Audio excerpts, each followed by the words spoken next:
Olá, eu me chamo Anne Josana, sou professora do IFPB Campus Cabedelo. Na aula de hoje, nós iremos ver o assunto sobre soluções, mais especificamente o coeficiente de solubilidade e a classificação das soluções quanto à concentração do soluto em saturada, saturada e supersaturada. Vamos lá?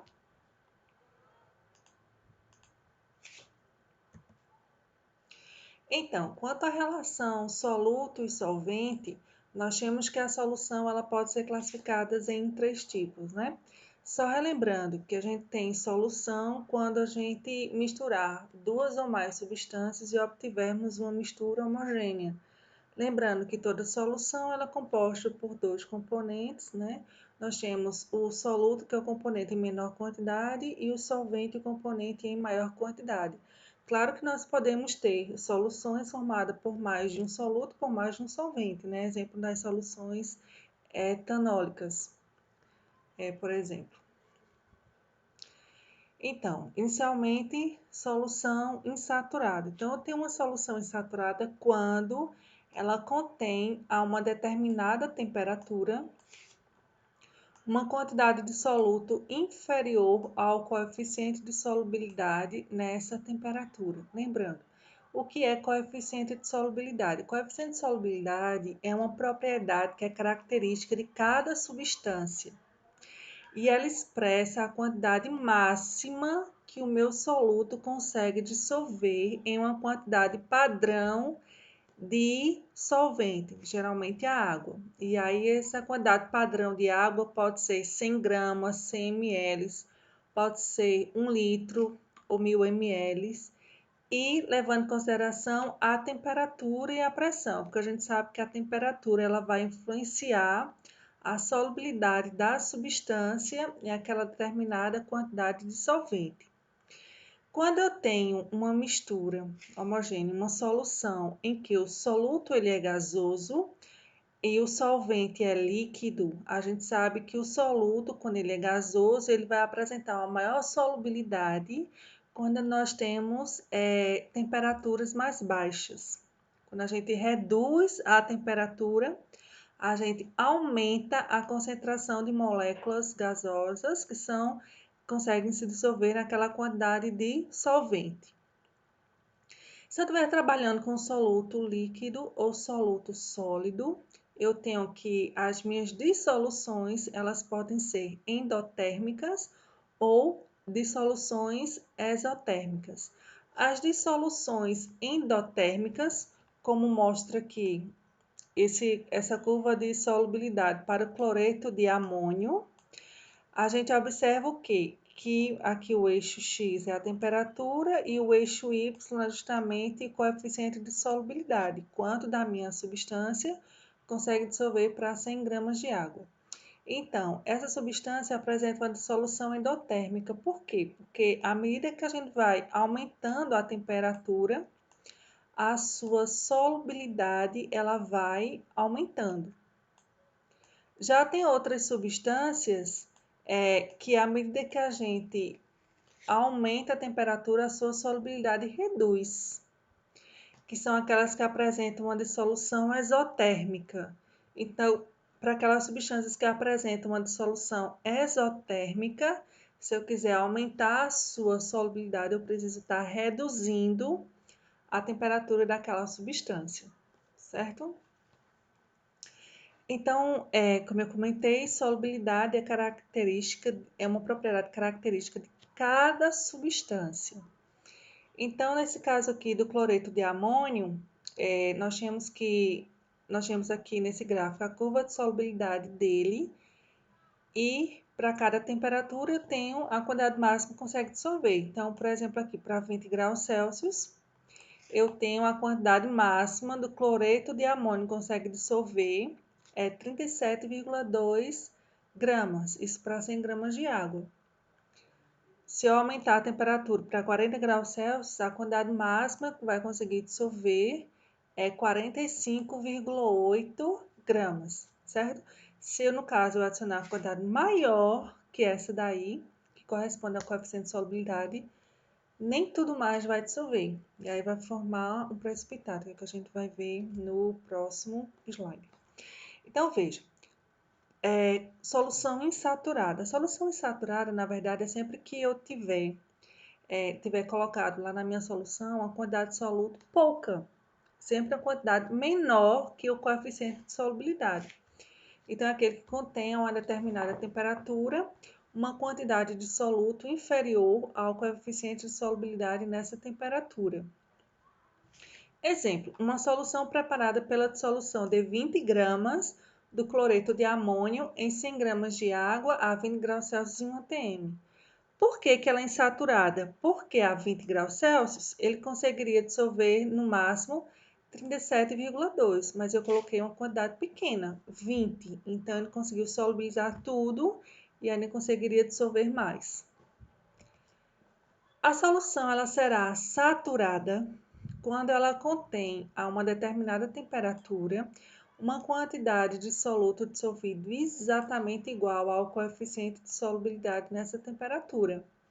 Exemplo, se a 20 graus Celsius eu colocar 37,2 gramas de cloreto de amônio em 100 gramas de água, porque a gente viu o quê? Que a 20 graus Celsius, né? A 20 graus Celsius, o coeficiente de solubilidade dele vale 37,2. Então, se nós colocarmos exatamente esses 37,2, a gente vai obter, nessa situação aqui, uma solução que a gente chama solução saturada sem corpo de fundo, porque tudo consegue se dissolver. Por outro lado, se em vez de 37,2 gramas de cloreto de amônio, nós colocarmos uma quantidade para dissolver maior, ou seja, 40,2 gramas, por exemplo, a gente vai encontrar o quê? A gente vai observar que, nesse caso aí, os 37,2 gramas conseguiram dissolver completamente, porque a gente tem a mesma temperatura, não é? De 20 graus Celsius. Mas, como eu coloquei um excedente, nem tudo vai conseguir dissolver. Eu vou ter um excesso aí de 3 gramas que vai depositar para o fundo do recipiente, que a gente chama de precipitado. Então, essa parte sólida que vocês estão observando aqui no fundo do becker é justamente o meu precipitado.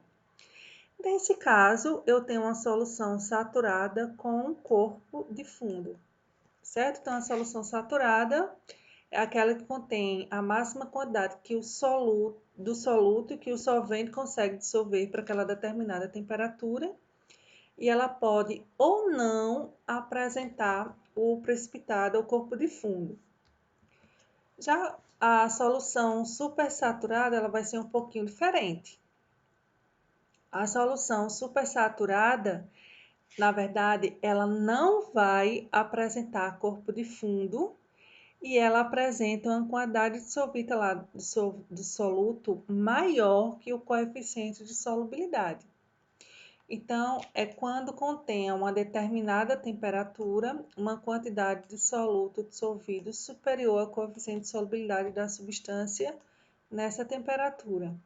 É uma solução totalmente instável, e aí, quando a gente, na verdade, ou bate no recipiente, ou adiciona um cristalzinho, tudo que tiver em excesso, decanta. Ela é uma solução que ela é preparada de uma forma especial. Então, por exemplo, para o cloreto de amônio, vamos retornar lá para o gráfico da coeficiente de solubilidade dele. Então, aqui para o cloreto de amônio, se eu tiver, por exemplo, uma temperatura de, digamos, 20 graus Celsius, eu sei que a 20 graus Celsius, ele consegue dissolver no máximo 37,2, né? Digamos uma outra temperatura, 60 graus Celsius. A 60 graus Celsius, eu tenho que 55,2 gramas da substância consegue dissolver para aqueles 100 gramas de água. Então, digamos, para preparar uma solução supersaturada, digamos que a 60 graus, eu adicione lá 40 gramas de cloreto de amônio. preparei uma solução insaturada, porque a 60 ele conseguiria dissolver no máximo 55,2, mas eu botei 40. Eu deixo o meu sistema lá em repouso. Com o tempo ele vai resfriando até atingir a temperatura de 20 graus Celsius, certo? Só que eu sei que a 20 graus Celsius ele consegue dissolver no máximo 37,2, mas eu botei lá 40. Então, nesse caso, eu tenho uma solução supersaturada. Por quê? Porque a quantidade do soluto dissolvido lá é maior que o coeficiente para aquela temperatura. Vejam que a solução supersaturada, ela é preparada de uma forma especial, né? Ou eu vou ter que estar resfriando o meu sistema ou aquecendo o meu sistema, se a dissolução for exotérmica, o último caso, mas que é uma solução extremamente instável e que não apresenta corpo de fundo. Tá? Então, a formação de solução sem corpo de fundo em um sistema instável. E quanto à concentração das soluções, as soluções elas podem ser diluída ou concentrada. A solução vai ser diluída quando? Quando a quantidade de soluto na solução for considerada pequena. É como se eu tivesse, por exemplo, um café forte e um café fraco. O meu café fraco é porque eu coloquei pouco café lá para preparar o café. E o café forte eu coloquei muito pó. Então, da mesma forma, se comportam as soluções.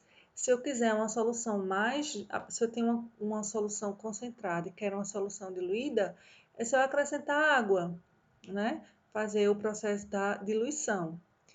E se eu quiser mais concentrada, aí realmente eu tenho que ir logo no início do meu processo de preparação da solução, preparar já na concentração que eu quero. Certo? Então, mas por definição, eu tenho que a solução diluída, ela vai possuir no máximo 0,1 mol de soluto por litro de solução. Exemplo, uma solução aqui do cloreto de sódio. A gente sabe o quê?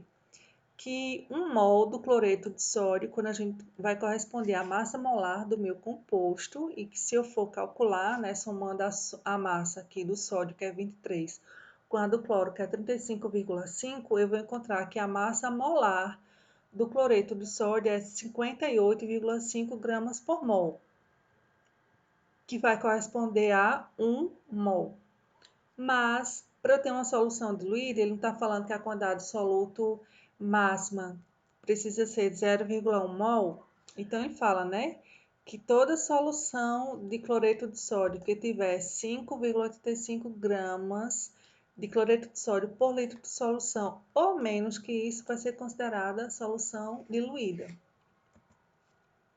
E a solução vai ser concentrada quando a quantidade de soluto na solução é considerada grande, possui mais que 0,1 mol de soluto por litro de solução. Exemplo, soluções de cloreto de sódio, né, que tiverem mais que 5,85 gramas de cloreto de sódio por litro de solução, são consideradas concentradas, certo? A divisão é só 0,1 mol. Abaixo disso, diluída. Acima disso, eu tenho uma solução concentrada. Aqui algumas referências.